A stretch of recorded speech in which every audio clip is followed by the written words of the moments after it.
Hey everybody. In today's video, I'm going to take a stamp and die set that I believe was designed to be a shaker set, and I'm going to do something a little bit different with it. It would make beautiful shakers with these openings, and I've seen some that people have made with this set, but I want to try something a little more dramatic. Actually, two things a little more dramatic. And so I will do that. I'm going to speed up my coloring of these lilies. I'm using OLO markers and I'm using palette blending.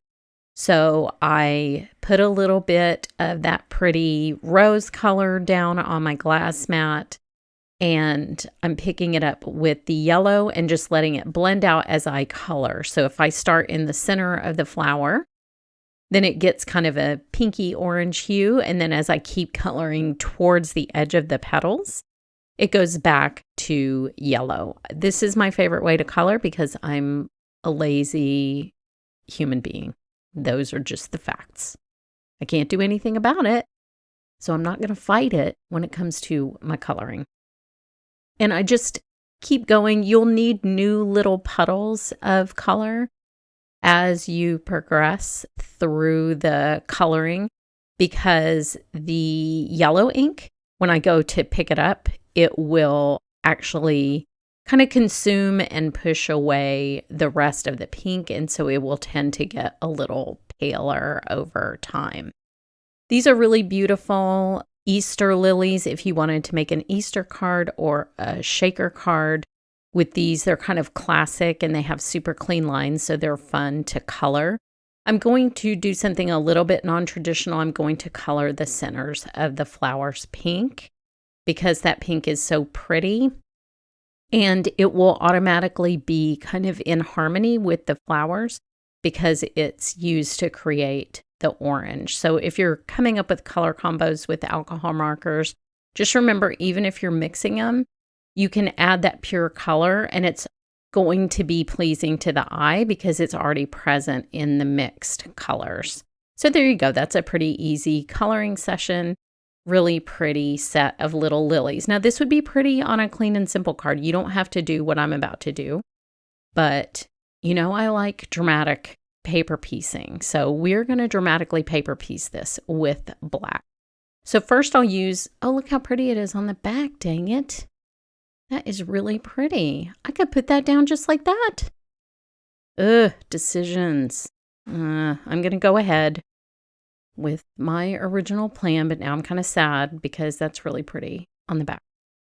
So anyway, I'm using my precision glue press and I'm going to put little teeny, I use the fine tip on this, by the way. Oh, and these are back in stock. So I'll put a link in the description. But I use the fine tip for everything. Everything. Because why not? And it's perfect for die cuts. So I'll pop my magnet on there, and then I will put little dots of glue into the open areas, and I just ran the die again with the black cardstock. So I'll just put it together like a puzzle. Most of these are pretty large. There are a few smaller pieces at the end, but these are real unusual shapes. And they're easy to fit back into the design. And I just think this makes it look like a stained glass window. It really pops the color so much more than if it was just sitting on the white cardstock. You can kind of rewind and watch that happen, and they just pop out so much more with the black. So I am using my crystal katana to put the smaller pieces in. This thing is amazing. I've had my crystal katana 2 decades, maybe. This is when they very first came out. I bought it and it's still going. I've never replaced a tip, never done anything like that. Okay, stop talking, keep going. Okay, on this one, I'm going to just ink blend a background. So I didn't use the die for this first part. I just stamped it on a white panel. And I'm going to do kind of a sunrise color here. I'm basically using the same colors I used on the other card. It's just that I'm using ink and not alcohol markers, and I want it to have like that sunrise Easter feeling to it. So I'm mixing yellow and pink once again, and I will overlap these so that they create a little orange band in the middle. I call this my Tequila Sunrise blend because this blend will never fail you, and it looks just like a Tequila Sunrise that you might have had at Pelican's Wharf in Bryan, Texas in the early 80s. I'm just saying.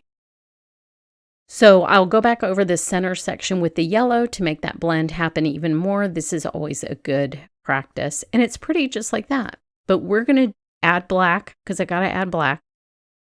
And I'm doing that in the form of a drop shadow.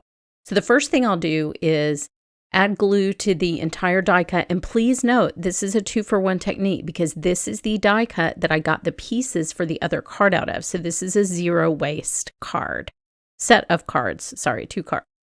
And then I just put it down directly on top of the image. So it's completely covering up what it would have die cut for this other example that I showed you. And then I stamped and die cut just an uncolored version because all the color is in the background. And I'm going to glue that down on top and shift it just a little bit so that you can see that kind of dramatic. This one is like if you had some siblings and one of them was really dramatic, that would be the one on the right.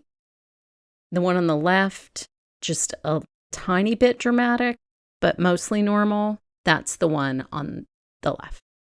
So I think they're both really, really pretty. I love how delicate this little frame is. And I think that you have a lot of possibilities because, as I said, I believe, I don't know it for a fact, I believe it was designed for a shaker card. And so you have that option too. So now you have 3 options. You're welcome.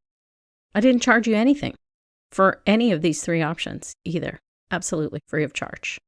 Okay, so the sentiments that I like in this set are, well, I like them all. I'm not being mean to any of the sentiments, but I really like these ones that match the curve of the little window. And I'm going to use it on both cards. One of them, I'm going to die cut it, but on this one, this is such like a clean and bold card. I'm just going to stamp it along the edge that it mimics. Couple of times, ink it up so it's nice and crisp, and I just think that's so clean and pretty looking. I love it. The other one I will stamp and cut out and put on the card because it has a colored background, so I think a little pop of white will make that sentiment look good. But these are really, they could not be more different, and they're both really fun. So here are the finished cards. You can see what I did with the little greeting there. Head over to my blog for more information, and thanks so much for watching.